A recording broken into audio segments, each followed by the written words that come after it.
In the spring of 2021, middle school principal Cecilia Lewis, a native of Maryland, applied for and was hired for a position with the Cherokee County School District, a school district in Georgia. She would be the county's first administrator focused on diversity, equity, and inclusion initiatives. Following the 2020 protests over the deaths of George Floyd, Breonna Taylor, and Ahmaud Arbery, DEI-focused positions started to appear in more districts across the country. These positions were to serve as a means of addressing inequalities stemming from factors including race, economics, and disability. Being hired for a new position was definitely cause for celebration.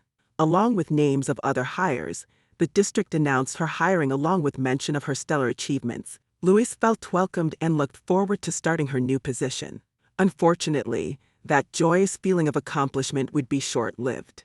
Shortly after being hired for the DEI position, Lewis got a strange call from an official in the district. "Do you know about CRT?" they asked Lewis.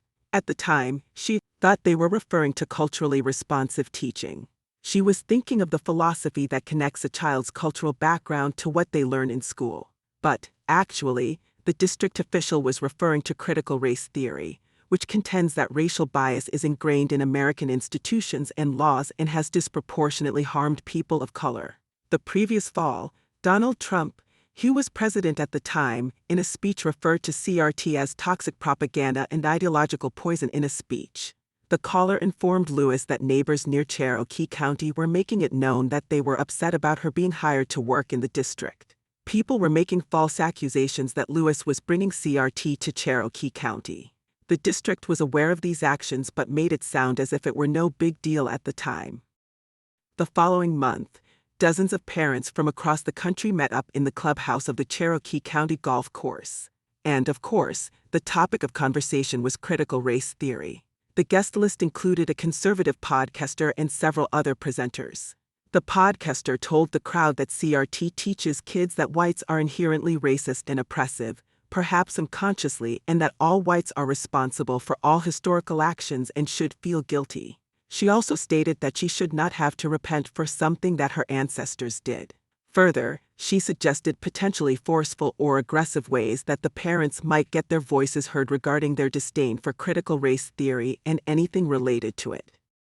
And, you guessed it, Mrs. Lewis's name was brought up during the meeting. They were all in agreement that something needed to be done about the newly hired administrator. Someone in attendance questioned why someone else instead of Lewis had not been hired, suggesting a local person should have been considered instead. Mind you, Mrs. Lewis had no intention of teaching CRT to any students. These parents were falsely accusing Mrs. Lewis. By the end of the meeting, there was a general consensus that Lewis had to go. An attack was soon launched as a counteroffensive against the perceived anti-white, anti-American liberal agenda. Lewis, not aware of all of the ugliness that had been mounting, took time to become more versed about critical race theory. Upon becoming more familiar with the topic, she knew that her agenda for her work with the district had nothing to do with CRT. Then she got a warning from a district official that there was ensuing anger about her being hired by the district.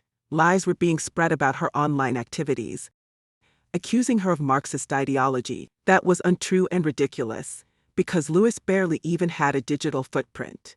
Lewis also began to receive emails and letters at her school.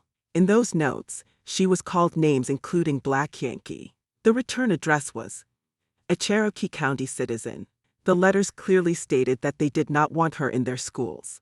They clearly threatened that there would be a problem if she did come to work in Cherokee County School District. Within a 2-day period, the first of 100 letters demanding that Lewis be fired had been sent to the county's communication chief and to school board members. Then came the board meeting on May 20, 2021. Lewis got a call from someone from the district advising her that she should watch online.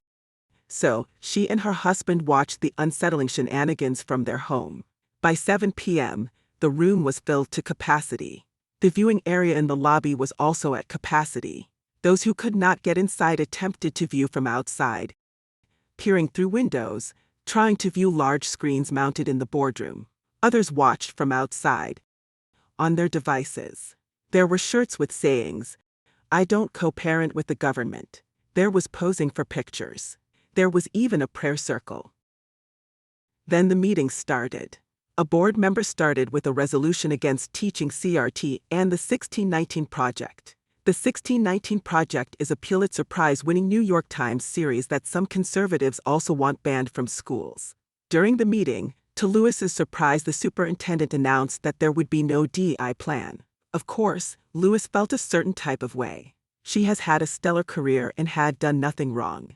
The meeting continued with their plans to get CRT and the 1619 Project banned statewide as well. When a black resident stood up and spoke up in favor of Lewis's hiring, all heck broke out. These people began to get downright unruly, beating on windows. They began screaming, "No, no, no." Then, someone from the unruly crowd questioned Lewis's employment with the district. Well, if the DEI position is done away with, then her job offer should be rescinded. That woman received applause from the crowd for that question. Lewis's husband, understandably upset, told her, "Oh no, you are not working for that district." A then candidate for governor read a statement. Embracing the teaching of critical race theory is a slap in the face of Dr. King's teachings. Taxpayer-funded anti-white racism is still exactly that, racism.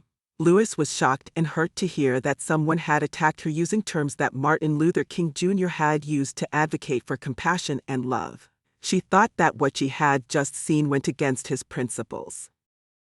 Another parent, a Democrat, addressed the crowd. She stated, "Those who want this ban are spouting talking points fed to them by an outside special interest group with a deeply political agenda to keep people riled up against an invisible other." She was interrupted with loud shouting. There was a plea from a board member. "Stop, stop," she pleaded. She begged them to be respectful, banging her gavel with threats to end the meeting, but the meeting continued, and, ultimately, the board voted 4-1 to pass anti-CRT and anti-1619 Project resolution. But it was still heated in the room. Yelling continued. Threats were made. Oh my, these people got what they wanted and they were still ready to attack. There were even students in the meeting who got upset and broke into tears. That would be upsetting. Watching their parents spiral out of control like that, it got so unruly that some of the district officers and board members requested to be escorted home by police escorts, and the county agencies increased patrols. That evening, Lewis's phone rang repeatedly. People from the neighborhood were telling her that this was not who they were, that they were ashamed of their church members' and neighbors' behavior, and that they were sorry she had to see it. The next morning, the superintendent of Cherokee County Schools called Lewis. He apologized about all that had happened, and Mrs. Lewis was asked to take another position with the district. Understandably, Lewis declined. Wow, all of this must have been incredibly stressful for Mrs. Lewis and her family. She declined the DEI position. But it still was not over. She continued to be unfairly targeted and harassed even though she declined the position. In the next video, I will share what happened next. But in the meantime, please press like and subscribe.